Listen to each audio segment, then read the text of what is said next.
The revolution was proven. The USS Arleigh Burke had forged a dynasty of warships, the most successful in modern history. Their Aegis combat system, designed in the crucible of the Cold War, was the undisputed master of air defense, a shield built to stop swarms of Soviet bombers and sea-skimming cruise missiles. The Red Sea combat of 2024 would serve as its ultimate brutal validation. But even as this shield was being perfected against the threats of the atmosphere, a new and more terrifying danger was emerging from the void above it, the ballistic missile. This was a threat of a different order of magnitude, a weapon that traveled not in feet per second, but in miles per second. It didn't fly, it fell from the heavens, a man-made meteor aimed at the heart of a city or a fleet. The original Aegis system, for all its power, was a creature of the air. Its radar was designed to look out, not up into the cold black vacuum of space. Its missiles, the Standard Missile 2, were brilliant interceptors, but they were designed to maneuver within the atmosphere. USS John Against a ballistic Paul missile Jones. warhead re-entering at hypersonic speeds, they were effectively useless. The world's most powerful naval shield had a hole in its roof, a hole the size of the sky. This wasn't a theoretical vulnerability. It was a clear and present strategic nightmare.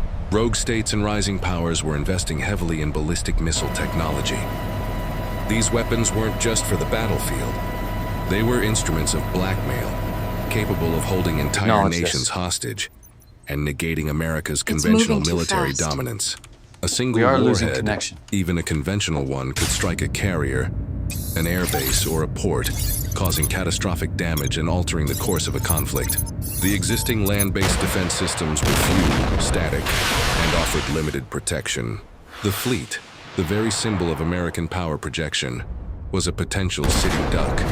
What was needed was a paradigm shift. The Navy needed a shield that could travel with the fleet. It needed a sensor that could see into space. Needed an interceptor that could fly beyond the atmosphere and kill a target moving at incomprehensible speeds. The entire concept of sea-based missile defense didn't exist. It had to be invented. And to invent it, the Navy needed more than just a ship. It needed a laboratory, a test bed, and a pioneer. It needed a ship with a crew willing to operate on the bleeding edge of science, a ship destined to fight a new kind of battle. That ship was the USS John Paul Jones, DDG 53. Named for the legendary father of the American Navy, the man who, when asked to surrender, famously retorted, "I have not yet begun to fight." And this ship was purpose-built for a fight no one had ever fought before. Commissioned in 1993, she was the third Arleigh Burke-class destroyer, a ship born into a proven dynasty. But from her earliest days, her destiny was different. While her sisters took up routine patrol stations around the globe, the John Paul Jones was selected for a mission of monumental importance: to become the lead test and development platform for the nascent Aegis Ballistic Missile Defense, BMD system. Her home port in Pearl Harbor wasn't just a strategic location. It was adjacent to the Pacific Missile Range facility at Barking Sands, the world's largest instrumented multi-environment range, the perfect arena to practice hitting a bullet with a bullet. The ship and her crew became a unique fusion of frontline warfighters and research scientists. They worked hand in glove with the Missile Defense Agency, pushing their ship's systems far beyond their original design specifications. Their mission was to take the theory of ballistic missile defense and forge it into a reliable, operational reality. They were not just following doctrine, they were writing it, one groundbreaking test at a time. The list of achievements by the USS John Paul Jones is a litany of firsts that reads like science fiction. She was the platform for the initial Aegis Leap intercept tests, the foundational events that proved a sea-based interceptor could hit a target in the vacuum of space. She conducted the first successful intercepts of a ballistic missile target using the revolutionary Standard Missile 3, SM-3, the primary weapon of the Aegis BMD system. But she didn't stop there. The John Paul Jones pushed the envelope relentlessly. In 2008, she participated in Operation Burnt Frost, tracking the failed USA-193 satellite as it tumbled through orbit, providing critical data that allowed the USS Lake Erie to successfully intercept and destroy it. This demonstrated the system's latent anti-satellite capability. She was the first ship to fire the advanced SM-3 Block IB interceptor. She was the first to successfully conduct a launch on remote test, proving that one ship could use targeting data from another sensor, hundreds of miles away, to launch an interceptor and destroy a missile it couldn't even see with its own radar. Her crowning achievement came in a series of landmark tests that redefined the very nature of air and missile defense.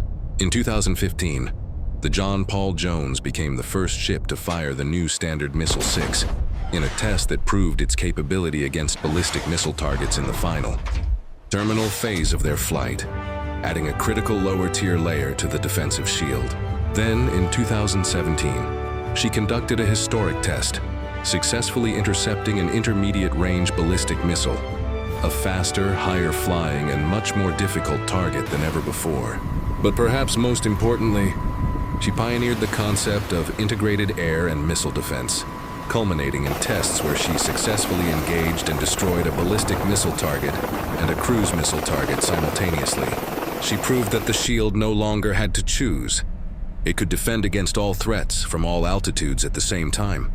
It's crucial to understand that the John Paul Jones was never just a test ship. In between these groundbreaking scientific endeavors, she was a fully operational frontline warship. She deployed to the Persian Gulf, launching the opening Tomahawk missile strikes of Operation Iraqi Freedom in 2003. She conducted freedom of navigation operations, hunted submarines, and participated in international exercises. She proved that this incredible new capability was not a fragile experiment. It was a hardened, battle-ready system installed on a warship that could perform every other mission demanded of it, flawlessly. The work done aboard the USS John Paul Jones did not stay with one ship. It spread throughout the fleet and the world. The software she tested, the tactics her crew developed, and the hardware she proved became the standard for dozens of other Arleigh Burke-class destroyers. It became the foundation of the Aegis ashore system, which now protects Europe from land-based sites in Romania and Poland. It was adopted by key allies like Japan and South Korea, creating a global network of ballistic missile defense. The once theoretical concept of a mobile, sea-based shield became the bedrock of international security and strategic deterrence. Every time you hear about an American or Allied destroyer on a ballistic missile defense patrol, standing Sentinel in the Sea of Japan or the Mediterranean, that ship's capability, confidence, and doctrine can be traced directly back to a test flight conducted in the Pacific by the USS John Paul Jones. She didn't just receive new technology, she shaped it, perfected it, and taught the rest of the fleet how to use it. The USS John Paul Jones is more than a warship. She is a monument to relentless innovation. She embodies the spirit of her namesake, a refusal to accept the status quo, and a relentless drive to fight and win, even when the rules of the fight have yet to be written. Her legacy is not just measured in the miles she has sailed or the missiles she has fired, but in the crises she has deterred and the security she has provided to the world. She is the ship that looked at the sky and built a shield to defend it. She is the Sentinel. Share this video to honor the pioneering spirit of the USS John Paul Jones, a unique war